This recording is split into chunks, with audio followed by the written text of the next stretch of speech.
Olá, pessoal! Sejam muito bem-vindos à nossa aula de hoje. Eu sou a professora Yara, e nesta aula vamos falar sobre algo extremamente importante para quem está se preparando para o concurso do INSS, estratégias de estudo e resolução de questões. Vamos discutir como você pode otimizar seus estudos, focar nas matérias que mais caem e ainda aprender algumas técnicas de chute para a hora da prova. Então, pega seu caderno e sua caneta, que a aula vai começar. Para começar, vamos falar um pouco sobre o concurso do INSS. Ele vai oferecer mais de 1.000 vagas, e a expectativa é de que a banca organizadora seja uma das maiores do país, como a Sebrasp.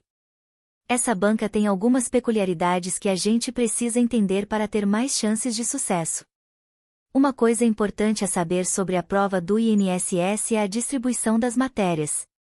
As mais importantes são Direito Previdenciário e Português, que representam a maior parte dos pontos. Isso significa que você deve dedicar mais tempo a essas matérias, enquanto Informática e Raciocínio Lógico, embora importantes, pesam menos e não precisam de tanto aprofundamento. Agora, uma dica essencial para a resolução de questões, especialmente para quem vai fazer provas da Sebrasp, é prestar atenção às palavras-chave. Muitas vezes, uma palavra pode mudar completamente o sentido de uma questão. Por exemplo, a palavra prescindir. Muita gente confunde com precisar, mas o significado é justamente o contrário, não precisa. Então, cuidado com isso. Palavras como essa, ou sinônimos, podem aparecer nas questões de direito e acabar confundindo quem não está atento. A palavra prescindir já apareceu em quase 500 questões da banca Sebrasp nos últimos anos e como a maioria das pessoas ainda erram, a Sebrasp vai continuar apostando nessa palavra. Agora, vamos falar um pouco de português, que é a segunda matéria mais importante para o concurso do INSS. Uma coisa que eu sempre digo é que não adianta querer estudar toda a gramática. Você precisa focar nos tópicos mais cobrados. Na Sebrasp, a gramática geralmente cobra coisas como concordância verbal e nominal e pontuação. Além disso, a interpretação de texto é sempre uma grande parte da prova. Então, minha dica é, pratique questões desses temas, e, ao invés de tentar decorar regras gramaticais complexas, foque no que realmente cai na prova. Exemplo 1. Questão. O novo projeto de lei prescinde de aprovação do Senado para entrar em vigor. Análise. A palavra prescindir significa não precisar, ou seja, o projeto não precisa de aprovação do Senado. Resposta. Errado. O correto seria afirmar que não precisa de aprovação do Senado, mas a frase está afirmando que precisa. Exemplo 2. Questão. Para a implementação do novo sistema de previdência, o governo prescindiu de apoio da base aliada no Congresso. Análise. A palavra prescindiu, no passado, indica que o governo não precisou do apoio da base aliada.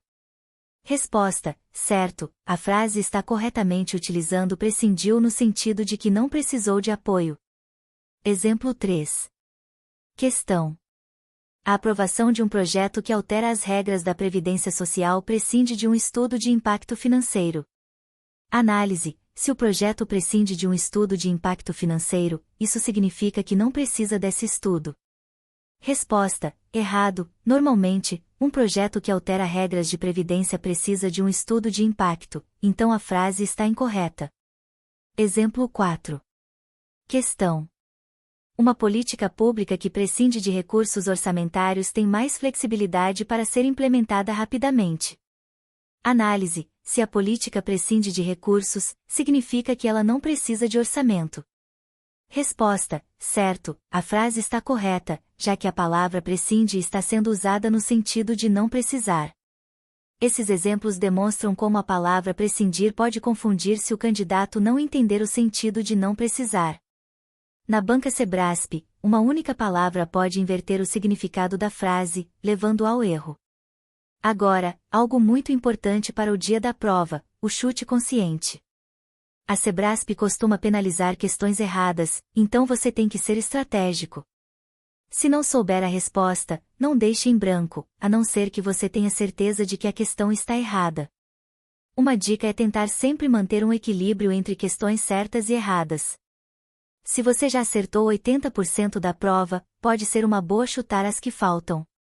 Treine isso em casa, fazendo simulados e cronometrando o tempo. E por fim, pessoal, nunca se esqueçam dos simulados. A única maneira de estar preparado para a prova é praticar como se estivesse no dia do concurso. Separe blocos de tempo, resolva provas anteriores e analise os seus erros. Montem um cronograma de estudo que inclua, além das aulas e leituras, pelo menos um simulado por semana quando estiverem mais próximos da prova. E, claro, revisem sempre os tópicos que vocês têm mais dificuldade. Com isso, tenho certeza de que vocês estarão muito bem preparados. Espero que essas dicas tenham sido úteis para vocês. Se vocês gostaram da aula, deixem um comentário e se inscrevam no canal para não perderem as próximas dicas. Continuem focados nos estudos e lembrem-se de que com organização e prática vocês vão conquistar a aprovação. Até a próxima!